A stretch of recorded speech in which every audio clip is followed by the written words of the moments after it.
what you're given, that's how we live it. Don't be mad at the system, it's simply how we've existed. I hear a lot of people talk. Hey, baby.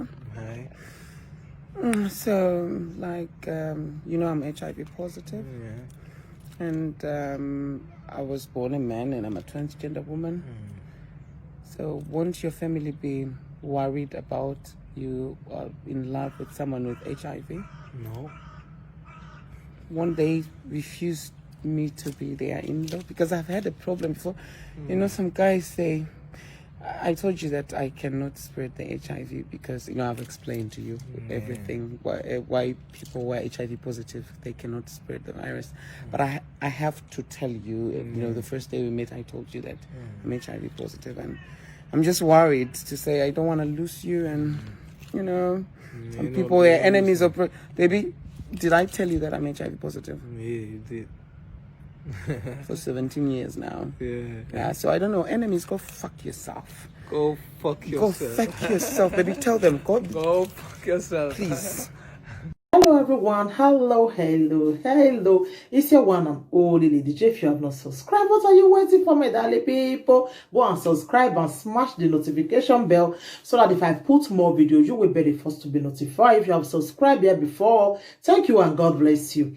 My darling people, my ogbonge people, I know say ever since I never show my face for a video. This is my real face, so my people. Ever since I just do audio, I don't just get chance. I said today, if I not show my face for my ogbonge people, waiting again. I said today, I must do video. My darling people. Today's topic now about this whether not tired news. I don't know what they call her. Now know that woman where use herself turn to man. Where that Gambian woman where they always they do live video, they naked for Facebook. Where they always where carry that our Benin brother that time. I don't forget that our brother name. That's our brother when that our brother go see her for house that time when they come they dance when they always dance naked. No, that woman in fact na woman I will call her, whether na man or woman I no know wetin I go call her again, my darling people. When use the self turn to a man, where they always they talk say he get ugiagbe, he get HlV. Now no say she dey always they talk that thing. Where our Benin brother can't go see her that time for us. When you go see her now, you can't disgrace him that time. You can't show that our brother where the video can't go viral. It can't go. I talk about him that time too. The video go viral, it go everywhere. So when people come, they blame that our brother. Say, why you do this kind of thing? You understand? What one they look for a document? Then they make una they go they fool on herself. Person they talk and with her own mouth say he gets ugiagbe. He gets this, so una know, una still they go there, go they see. Like seriously, I know they understand our people, sha. I know they understand una. And I even man like una will go see him. You know go feel the vaga ikbekus now only from back. Me I no understand. Now so it take deceive that our Benin brother at that time. That one can't go see him now. That one now you can't begin the regret in life after he does disgrace and show him for video. Then that our brother, he can't run go do test. As he can't go do test, now we can't know say he don't get who get agbe that time too. You know? So sometimes I go just they wonder.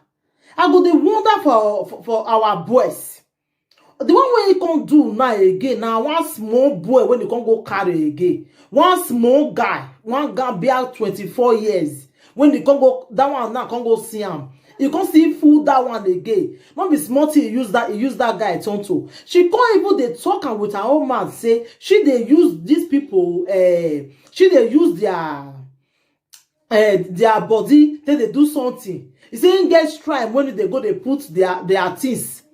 Actually sometimes I go just the wonder for our people say wetin una they look for, wetin be una problem, wetin be una problem. Wetin be una problem, really? Wetin they play for una? That's our brother. That time he get girlfriend though. No, get black, get Nigeria girl. No, you don't reach him. That's so you run go see him. See this one now, not that Gambian guy now. He don't fool the boy for everywhere now. The video they everywhere, my people. The video they everywhere. I will put the video more and see my darling people. Like sometimes I go just the wonder for our people. How can somebody go say she na man o una no na go see am. Wait till una they look for. Wait till una they look for. Wait till una they read they look for. Now documents. One day documents go come. See person they use the maths now they talk and say she they use una things they do something. See they use and do something. She get plan. I mean she they do all those situations they do to una. Now wow my people. Now wow for wire road really. Now wow. Eh? Now why? All because of documents. Una go allow this man, woman, they use una, they do anyhow. Una not go pray, make documents, make God give una better document. If not so, una not go they also Igbo. Una go they meet this woman, he go they use una, they do nonsense for Facebook. Just see what he use this Gambian guy doing. If una see him, my people, una go shock their lies. He disgrace the boy. He disgrace the boy. He do the boy with every no. What he do that boy? Eh? No. Don't they do person? He disgrace son. Give a public disgrace, my people. Public one. He disgrace a full lamb. Eh? He said, Gambian people. He said they never know him. He go show the boy. He said the boy never see anything. He disgrace her for as in I they watch a video of recent now. He said na Oyibo. I say I'm with one Oyibo now. He said I'm done with black people. He said na Oyibo want to stay enter now. Ew, I just pity for that Oyibo now.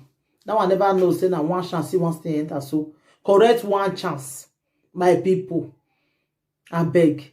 This woman, this woman, if they show his face, not be say no they show his face. If they show his face, what one they look for? Person they show his face, they tell una say, as in she gets she gets HlV, she gets una see they go, he gets abishi. I don't know what I go call him again. He go still test that for Facebook, and I'll still go meet him. He even see they tell the Gambian guy say, you know say he gets this thing. No. That one say no problem. He say, okay, you know, say, in a marsha. That one say yes. So that one, now, you don't just go do and finish from back now. You want to leave him. He say, she say, la. What can see happen? This man just the fool una. Una go still they call. That period when they say do that, I believe boy, oh, eh? That period. I'm coming. That period when they say do that one that time. That period. Now so our Nigerian boys come begin they call this man for live video. They call her for video. She go they show them. They go they say, look at another Nigerian guy. Oh. Look at another Nigerian guy. Oh. How just the shame. She come popular. They call her. People come they call her. They come they hail her. You know. I come they surprise. I'm coming. They come they surprise. I come they surprise. Yeah. What's it gonna make our Nigerian boys come they call this woman like that? Just see the public disgrace when they give her, whether not Titanius that they call her, maybe I don't know for her. See the public disgrace when they give her. And people want they use on HQ. One they use on HQ. One they let this man they disgrace on again. Eh? So I go put the video more and say my darling people. So thank you everybody. Take care. I don't want to make this video too long. I just need a short video like this, you know. So thank you everybody. Take care until I come your way next time again. I remember your one and only Lady J. If you have not subscribed, what are you waiting for, my darling people? Go and subscribe and smash the notification bell. That's how we live it. Don't be mad at the system. It's simply how we've existed. I hear a lot of people talk